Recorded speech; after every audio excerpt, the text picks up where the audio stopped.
물가가 어느 정도 잡혀야 위험자산 선호 심리가 커지고 그래야 증시가 갈 수 있다라는 간단한 로직인 건데 맞아요. 간단하게 설명을 드리면 그렇다면은 이제 위원님이 보고 계신 하반기 미국의 물가 그리고 미국 시장, 우리나라 시장 어떻게 보고 계신지 좀 궁금해지거든요.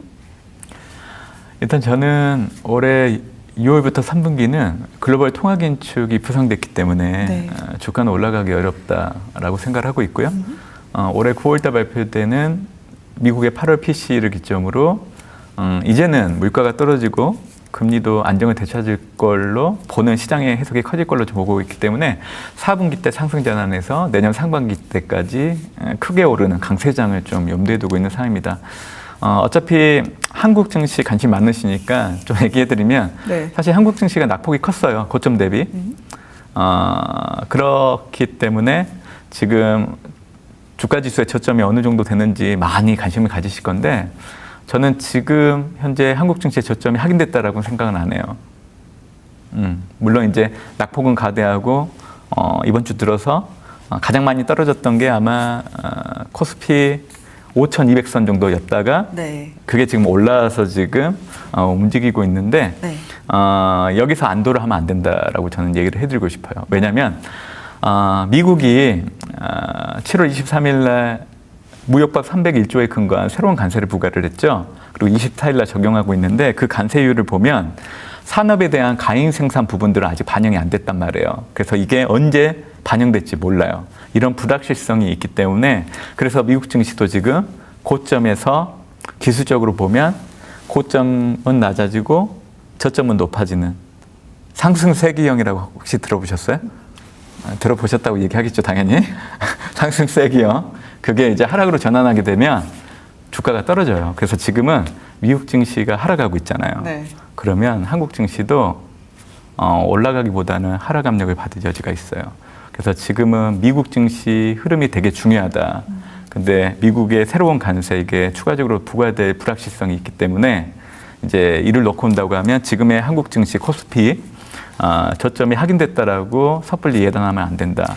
그래서 저는 그거를 좀 강조를 해드리고 있습니다. 근데 관세가 지금 이전에 부과됐던 관세가 끝나서 새롭게 관세를 부과하겠다라고 한 거잖아요. 그러면 이미 어느 정도 물가에는 다 반영이 되어 있는 거 아닙니까? 새롭다라고 물가를 더 올릴 거라고 봐도 됩니까? 지금 물가에 영향을 주는 거는 이란 전쟁에 따른 후폭풍. 이게 실질적으로 영향을 주는 거고요. 새로운 관세를 놓고 온다고 하면 기존의 관세율하고 배반 차이는 없는데 네. 좀 더 높아요. 그리고 지금은 어차피 강제 노동 부분만 반영된 거잖아요. 네. 근데 앞으로 산업 가행 생산 부분까지 반영되면 지금 부과되고 있는 관세율보다 더 높아집니다.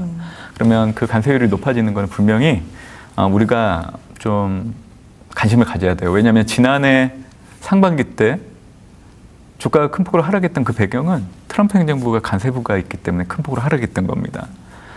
그래서 지금은 가도기 구간이기 때문에 주가가 많이 떨어졌다고 해서 안심을 할 필요는 없고요.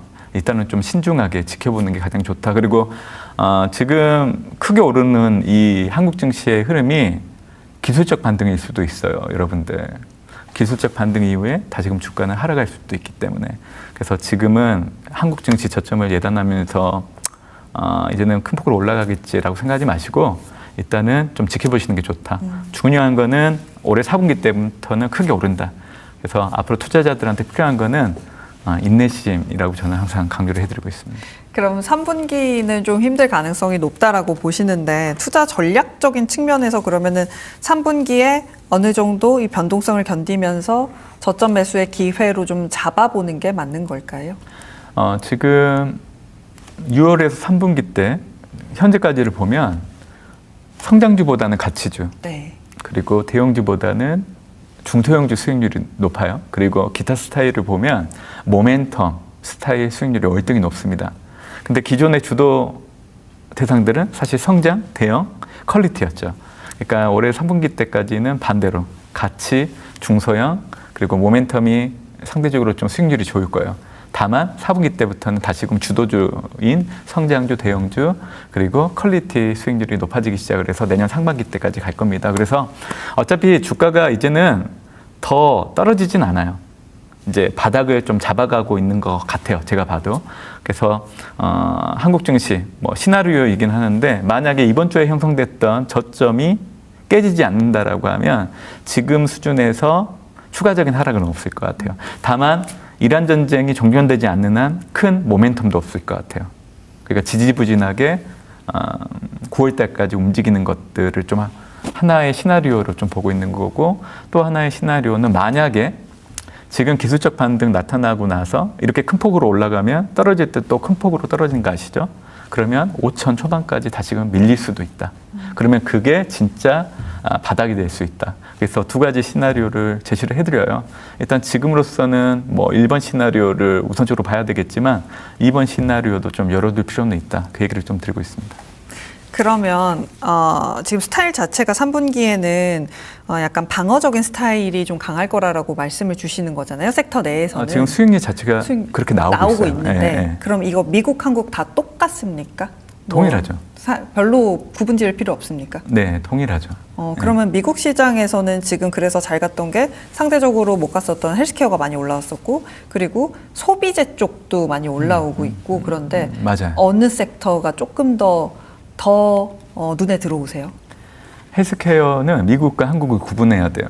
그렇죠. 미국은 실적이 바탕이 되는데 한국은 전혀 그러지 않고, 최근에 헬스케어 관련된 기업들 주가가 좋았던 거는 개별 기업들의 실적이 좋았던 부분, 그게 좀 반영돼서 선호가 됐던 거고, 저는 필수 소비재가 가장 좋은 것 같아요.